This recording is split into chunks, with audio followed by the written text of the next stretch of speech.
साल 1995 के आसपास अमेरिका के एक लोकल बारबेक्यू यानी कि एक मिनी रेस्टोरेंट में जो लोगों का जमावड़ा था, लोगों की जो भीड़ थी वो बढ़ती चली जा रही थी।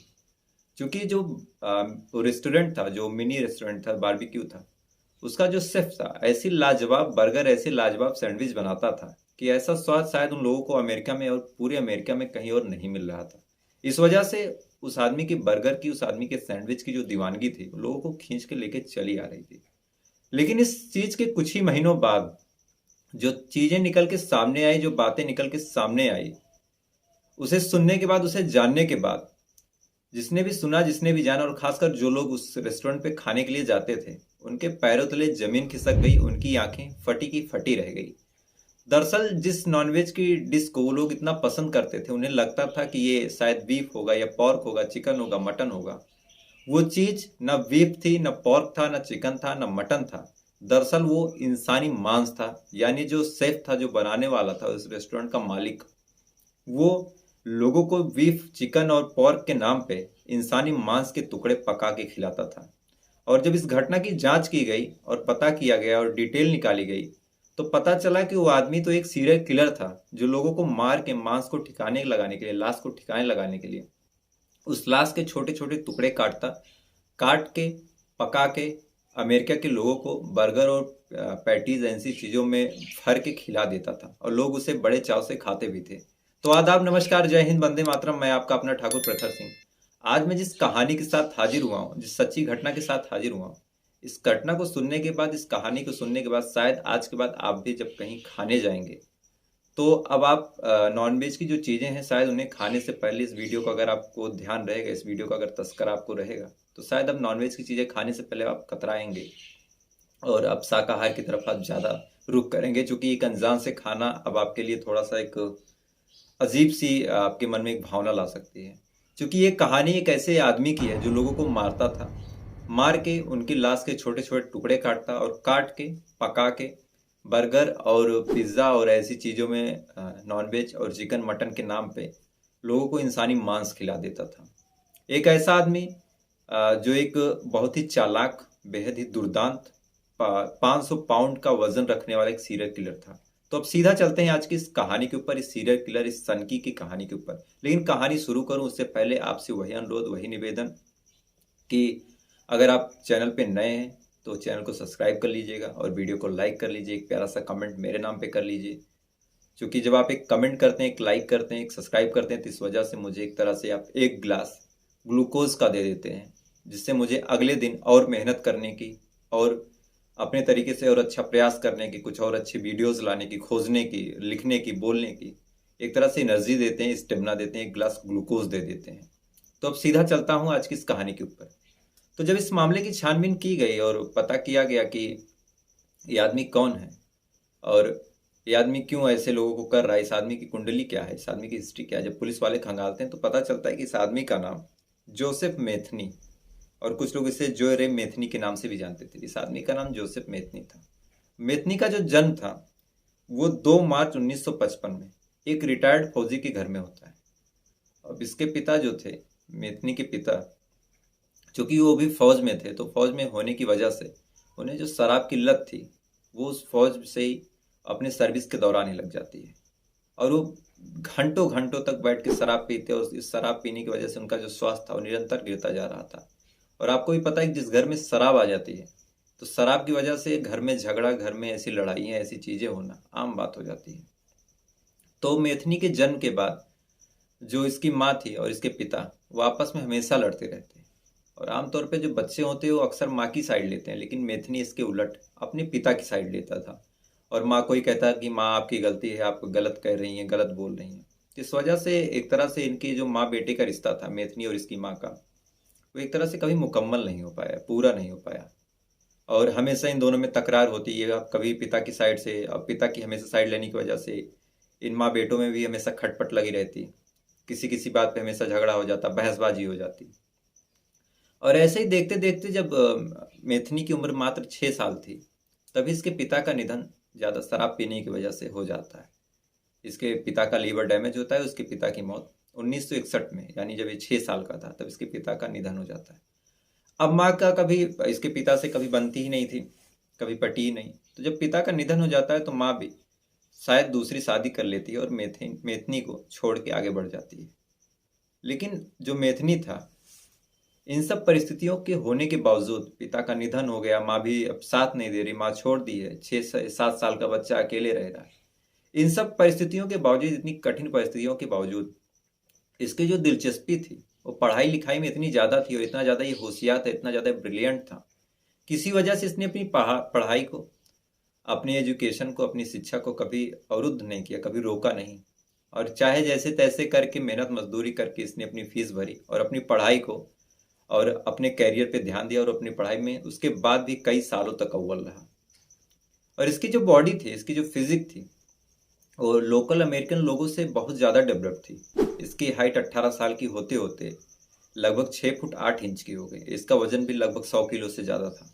तो इतनी अच्छी फिजिक, इतनी अच्छी बॉडी, इतना अच्छा डील डॉल होने की वजह से जो अमेरिकन के लोग थे और अमेरिका की खासकर जो मिलिट्री के लोग थे, क्योंकि ये मिलिट्री बैकग्राउंड से इसका संबंध था, इसके पिता एक आर्मी अफसर थे, तो जो उस बैकग्राउंड के लोग थे, जो इसके पिता के दोस्त थे, उनकी नज़र जब इस पर पड़ती है तो ले जाके इसे अमेरिकन आर्मी जो थी उसे ज्वाइन करवा देते हैं। उसके बाद ये मात्र 18 साल की उम्र में जो मेथनी था वो अमेरिकन सेना में अपनी सेवाएं देने के लिए चला जाता है और कई सालों तक पूरे डिसिप्लिन के साथ, पूरी लगन के साथ ये वहाँ पे अपनी सेवा देता है और अमेरिकन सेना की नौकरी करता है, एक आर्मी अफसर की नौकरी करता है।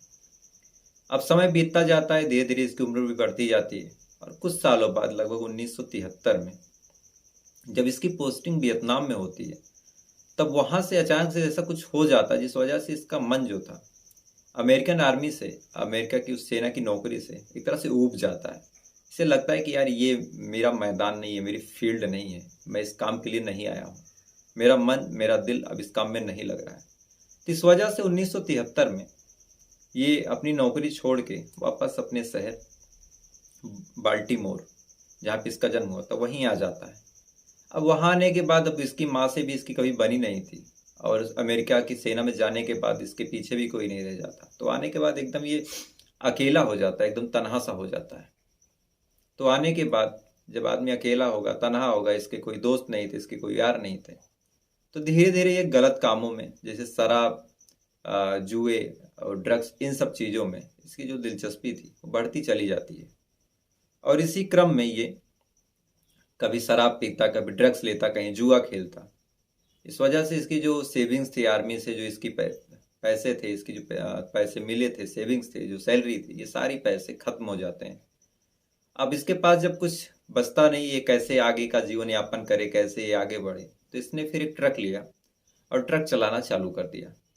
और अब ये दिन भर ट्रक चलाता और रात में अपना शराब पीता ये से, और उसके बाद फिर इसकी कुछ अय्यासियाँ भी बढ़ने लगी। ये रेड लाइट एरिया में जाने लगा, प्रोस्टिट्यूट से मिलने लगा, प्रोस्टिट्यूशन वाले लोगों से ये सर्विस लेता, देह व्यापार करने वालों को अपने पास बुलाता।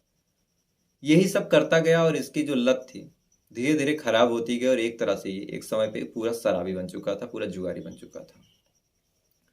अब इसी क्रम में जब ये डेली शराब पीने जाता, डेली रेड लाइट एरिया में जाता, तो यहीं पे उसे एक लड़की मिलती है जो भी अपने समय में कुछ सालों पहले तक प्रोस्टिट्यूशन यानी कि देह व्यापार से जुड़ी हुई थी। और संयोग से मिलने के बाद इन दोनों की बॉन्डिंग इतनी ज़्यादा अच्छी हो जाती है और इसे भी एक सहारे की ज़रूरत थी, एक सपोर्ट की ज़रूरत थी मेथनी को, और वो सहारा, वो सपोर्ट इसे एक लड़की के रूप में, उसी लड़की के रूप में मिलता है। तो इस सहारे की वजह से, इस सपोर्ट की वजह से, और उस लड़की को भी एक सहारा चाहिए था, एक सच्चा साथी चाहिए था, तो दोनों की जो ज़रूरतें थी वो एक दूसरे से पूरी होने लगी थी। इस वजह से इन दोनों में इतना ज़्यादा प्यार हो जाता है कि दोनों शादी कर लेते हैं और शादी करने के बाद इनका एक बेटा भी होता है, एक बच्चा भी होता है। अब दोनों खुशी खुशी रहने लगते। ये दिन भर अपना इधर उधर काम करता, काम करने के बाद वापस आता, दोनों पति पत्नी और बेटा खुशी खुशी रह रहे थे। यानी कि अब मेथनी के जीवन में कोई दुख नहीं था। इसने शराब पीना भी धीरे धीरे कम कर दिया था, उधर वो लड़की भी अपने गलत काम सारे छोड़ चुकी थी। तो दोनों तीनों लोग, मतलब मेथनी, मेथनी की पत्नी और मेथनी का बेटा, तीनों लोग बेहद खुशी खुशी, एकदम खुशी मन से, एकदम खुशदिल होके रहते थे। लेकिन जब 1993 का समय आता है तो एक बहुत बड़ा ऑर्डर मेथनी को मिलता है और एक बहुत बड़ा शिपमेंट, मतलब कि एक सामान को एक जगह से दूसरी जगह लेके जाना था। तो अब चूंकि ऑर्डर बड़ा था, पैसे भी अच्छे खासे मिल रहे थे, तो ये उस ऑर्डर को लेता है और लेके निकल जाता है। और ट्रक से जाता है और कुछ दिन बाद जब ऑर्डर को पहुंचा के वापस आता है तो देखता है कि इसके घर पे ताला लगा हुआ है। अब ये इसे थोड़ा सा डाउट होता है कि इसकी वाइफ, इसका बेटा कहाँ गया। तो ये अपनी वाइफ और अपने बेटे को खोजने के लिए भाग के पुलिस स्टेशन जाता है, वहाँ पे रिपोर्ट लिखाता है। रिपोर्ट लिखाने के बाद अब चूंकि इसकी जो वाइफ थी वो इसे रेड लाइट एरिया में मिली थी और इसकी वाइफ के आगे पीछे कोई था नहीं, ना इसकी वाइफ के ना कोई माता थे, ना पिता थे, ना कोई भाई था, ना कोई बहन थी, ना कोई दोस्त थे। जहां तक इसे पता था कि ऐसी कोई रिलेटिव, कोई ऐसे सगे संबंधी इसकी वाइफ के थे नहीं। तो इसे कुछ समझ नहीं आता ये कहाँ जाके खोजे। जैसे आमतौर पे अगर कोई उस वाइफ की माँ होती, कोई बाप होता, कोई भाई बहन होते, तो आदमी जाता वहाँ, कोशिश करता कि शायद ये अपने मायके चली गई है या फिर अपने माँ से मिलने गई, बहन से मिलने गई। लेकिन इसके वाइफ के कोई ऐसे सगे संबंधी थे नहीं। अब इधर जब ये देखता है कि इसकी वाइफ और इसका बेटा दोनों लापता, तो इसे एक तरह से चिंता होती है और एक तरह से पागल हो जाता है। और पागलों की तरह ही अपनी वाइफ को, अपने बेटे को उन उन जगहों पे खोजता जहाँ पे इसके वाइफ और इसके बेटे के मिलने की संभावना सबसे ज़्यादा थी, यानी कि रेड लाइट एरिया में जहाँ से इसकी वाइफ निकली थी, जहाँ से इसकी वाइफ इसे मिली थी। उन सब जगहों पे जहाँ ड्रग्स, जहाँ शराब, ऐसी चीज़ें होती थी, उन सब जगहों पे ये जाता, खोजता। कई दिन, कई महीने इसने खोजे, लेकिन इसे सुराग के नाम पे, सबूत के नाम पे, अपनी वाइफ की मौजूदगी के नाम पे कोई भी चीज़ें सामने नहीं मिली, इसके हाथ कुछ नहीं लगता। उसके बाद जब इसे कुछ समझ नहीं आता था, ये अपनी वाइफ के, इसके जितने दोस्त थे, जितने पुराने उसकी वाइफ के कस्टमर्स थे, उन सब लोगों से भी ये पूछताछ करने के लिए जगह जगह जाने लगता है, जगह जगह पूछताछ करने लगता है। लेकिन वहां से भी इसे खाली हाथ ही लौटना पड़ा, वहां से भी इसे कोई सुराग, कोई सबूत नहीं मिलता। इधर समय बीतता जा रहा था, ये अपनी वाइफ, अपने बच्चे के लिए बेहद परेशान, बेहद चिंतित था। इसी क्रम में एक बार ये एक नदी के किनारे, एक पुल के नीचे जाता है, जहां पे इसके वाइफ के जो दो दोस्त थे वो बैठे हुए थे। जब ये उन्हें देखता है तो इसके दिमाग में, इसके चेहरे पे खुशी की लहर दौड़ पड़ती है। ये उनके पास दौड़ते हुए जाता है और कहता है कि क्या तुमने मेरी वाइफ को देखा है। जो भी नाम था उस नाम से पुकारता और पूछता है कि मेरे बेटे को, मेरी वाइफ को देखा है। तो जो दोनों लोग थे, जो दोनों आदमी बैठे हुए थे, वो इस बात से इनकार कर देते हैं और कहते हैं कि हमने तो नहीं देखा। उसके बाद थोड़ा सा मजाक उड़ा के कहते हैं कि जो तुम्हारी वाइफ थी वो निकली भी तो कहाँ से थी, एक आदमी के पास इतने दिन टिक गई। ये चीज़ें काफ़ी ज़्यादा हैं तुम्हारे लिए, इससे ज़्यादा तुम क्या उससे उम्मीद रख रहे हो। अब ऐसे जब उसकी वाइफ के चरित्र पे उंगली उठाते हुए दोनों मजाक करते हैं, चिढ़ाते हैं, तो मेथनी को इतना ज़्यादा गुस्सा आता है कि उसने गुस्से में वहीं पास में अपने ट्रक से एक हथौड़ा निकालता है। और उस हथौड़े से, चूंकि मेथनी का जो वजन था, इसका डील डोल मैंने आपको पहले भी बताया कि काफ़ी ज़्यादा था, इसका शरीर बहुत ज़्यादा सुदृढ़ था, तो उसी हथौड़े के एक एक वार से ही उन दोनों के सर पे वार किया और एक एक वार में ही वो दोनों मर गए। अब मरने के बाद इसको होश आता है कि अरे गुस्से में मैंने ये क्या कर दिया। तो ये इसके दिमाग में एक बात आती है कि अगर अब लाश मिलेगी, लाश सामने आएगी, तो अब क्या होगा, अब मुझे जेल जाना पड़ेगा। तो इसी वजह से इसने उन लाशों को खींचा और खींच के नदी में ले जाके लाश रखा और लाश के ऊपर बड़े बड़े पत्थर रख दिए, यानी कि अब लाश कभी तैर के ऊपर नहीं आने वाली। लेकिन जब ये सब करके ये बाहर आता है तो देखता है कि एक मछुआरा भी इन सारी चीजों को देख रहा था, यानी कि एक आदमी था जिसके पास इसके हत्या करने का सबूत था। तो अब ये उस सबूत को भी, उस मछुआरे को भी मिटाना चाहता है। उसी क्रम में उस मछुआरे को भी पकड़ता है, उसे भी उसी हथौड़े से मार के पत्थर के नीचे दबा देता है। अब 3 मर्डर इसके हाथ से हो चुके थे। अब संजोग से उन जो दो लोग थे और वो मछुआरा, उनके घर वाले गुमशुदगी की, मिसिंग की रिपोर्ट लिखाते हैं और पुलिस थाने में आके कहते हैं। संजोग से एक ही समय पे उस मछुआरे के घर वाले और इन दोनों के घर वाले आके कहते हैं कि हमारे घर की ये लोग गायब हुए हैं। अब पुलिस जब जांच पड़ताल करती है तो पता चलता है कि इस जगह पे, इस इलाके के आसपास उस समय जब ये लोग गायब हुए थे तो वहां पे मेथनी को ही सबसे ज्यादा बार देखा गया। सबसे पास उन लोगों से बात करते हुए मेथनी को ही देखा गया। तो जो सारी शक की सुई थी वो सीधा सीधा आके मेथनी पे ही रुकती है। पुलिस मेथनी को गिरफ्तार करती है, अदालत लेके जाती है और इसके ऊपर मर्डर का मुकदमा चलाया जाता है। उधर जो उन दोनों लोगों की लाशें थी वो भी बह के माफ कीजिएगा, बह के एक जगह पे किनारे लग जाती हैं। और किनारे लगने के बाद पुलिस को उन लाशों का जो शिनाख्त था वो हो जाता है, बरामदगी हो जाती है। अब इतना होने के बाद सीधा सीधा उन दोनों के मर्डर का मुकदमा, उस मछुआरे के भी मर्डर का मुकदमा मेथनी के सर पे डाल दिया जाता है और डालने के बाद मुकदमा चलाया जाता है और अदालत में पेशी की जाती है। लेकिन जो मेथनी था वो इस दलील पे, इस वजह से मेथनी का वकील मेथनी को बचा लेता है कि जो अगर 3 लोग गायब हुए हैं तो तीसरे की भी लाश मिलनी चाहिए और मारने वाला हथियार मिलना चाहिए और किसी ने मर्डर करते देखा है कि आप झूठ या फर्ज भी फंसाए जा रहे हैं। तो इस वजह से ये मामला लगभग 1 से 1.5 साल चलता है। 1994 की ये घटना थी। 1995 तक ये चीज चलती है और 1995 में कोई सुराग, कोई सबूत ना मिलने की वजह से, लाश ना मिलने की वजह से मेथनी को बाइज्जत बरी कर दिया जाता है। अब जब 1.5 साल वो जेल में रहता है मेथनी, तो उन 1.5 सालों में उसे अपनी वाइफ और ऐसे लोग, क्योंकि उसे प्रोस्टिट्यूशन वाले जितनी भी लड़कियां थी, जितनी महिलाएं थी, उनसे इस तरह से इसलिए नफरत हो गई कि ऐसे ही किसी के साथ ये घर बसाएंगी, फिर कुछ समय बाद जब इनका मन भर जाएगा, दिल भर जाएगा, तो धोखा देके छोड़ के चली जाएंगी। तो इसे एक तरह से जितने भी देह व्यापार से जुड़ी महिलाएं थी, देह व्यापार से जुड़ी लड़कियां थी, उनसे एक तरह से नफरत हो गई थी और उन सभी लोगों को अब जान से मार देना चाहिए चाहता था और सोच रहा था कि कैसे भी करके मुझे इस धंधे से जुड़े सभी लोगों को खत्म करना है।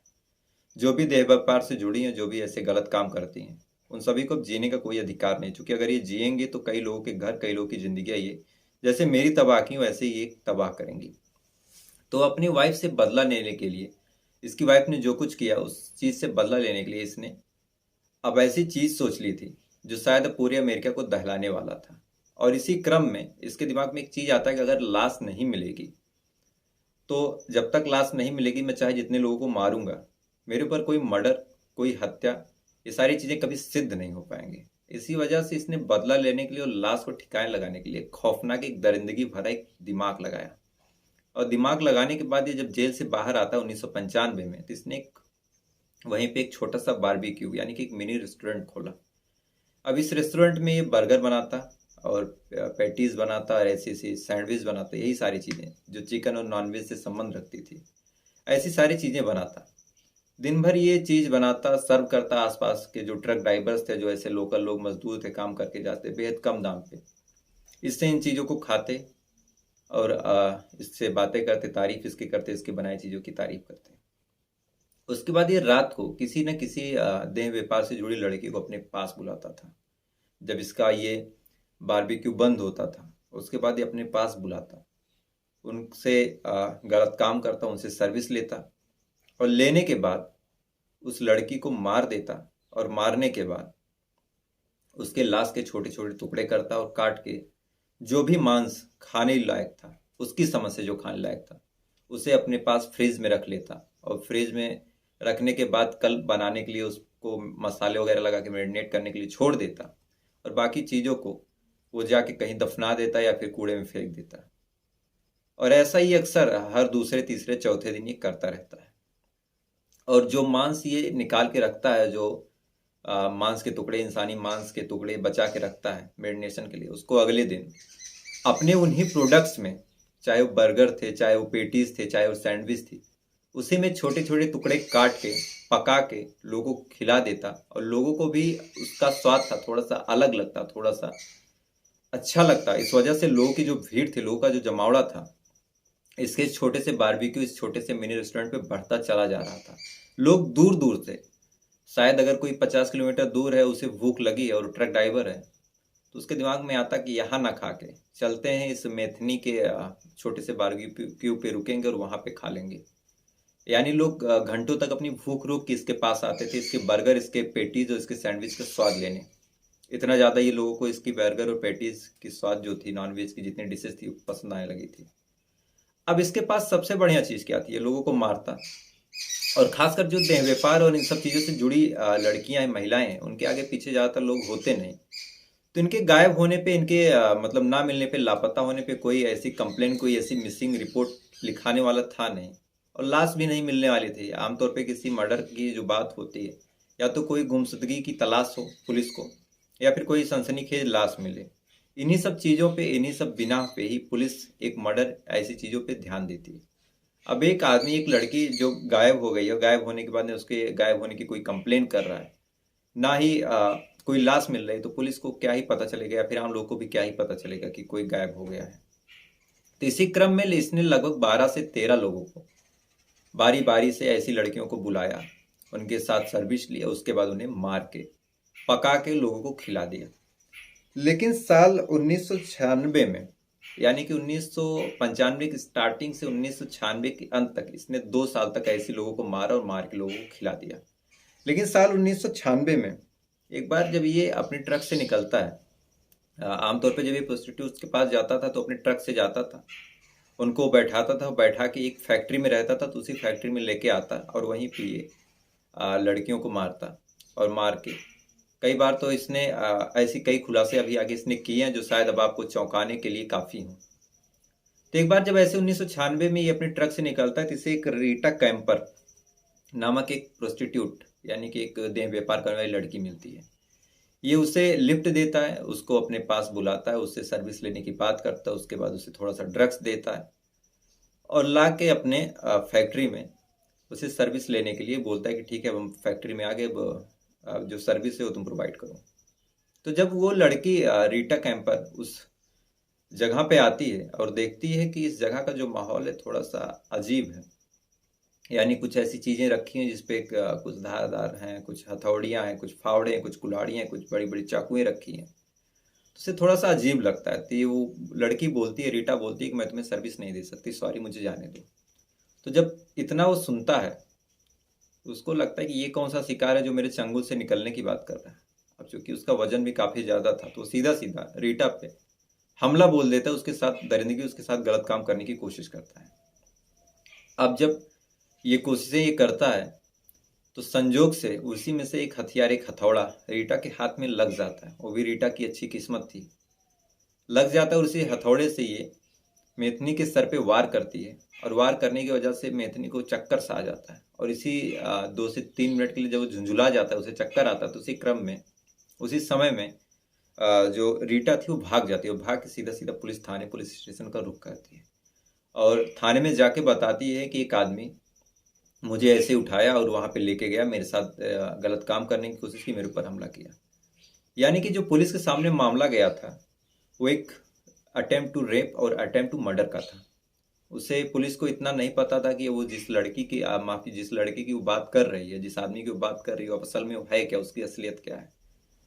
तो पुलिस वाले आनंद फानंद में अपनी टीम तैयार करते हैं और तैयार करने के बाद उस आदमी पे के जो फैक्ट्री थी वहाँ पे दबिश डालते हैं, उस आदमी को गिरफ्तार करते हैं। अब पुलिस को लग रहा था कि एक आदमी 6 फुट से 7 फुट का लंबा है और इतना वजनी है तो शायद ये संघर्ष करेगा, तो अपनी पूरी तैयारी में जाते हैं। लेकिन जो मैथनी था बिल्कुल भी संघर्ष नहीं करता और सीधा सीधा अपने आप को कानून के हवाले कर देता है, कहता है चलिए ले चलिए।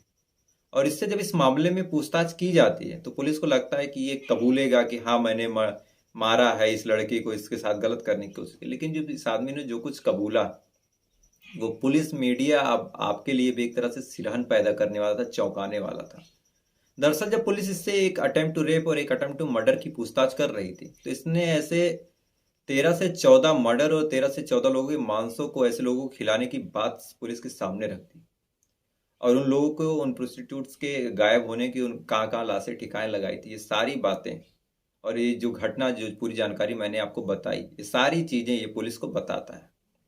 अब इतना सुनने के बाद पुलिस के जो होश थे वो फाख्ता हो जाते हैं। उन्हें लगता है कि एक आदमी जो है उनके सामने जो बैठा है वो एक अटेम्प्ट टू रेप के मामले में गिरफ्तार किया गया है, लेकिन ये तो अपने आप में एक सीरियल किलर है जो लोगों को एक तरह से मांसाहार भी करा रहा है और जो अमेरिका के लोग हैं उन्हें इंसानी मांस खिला रहा है।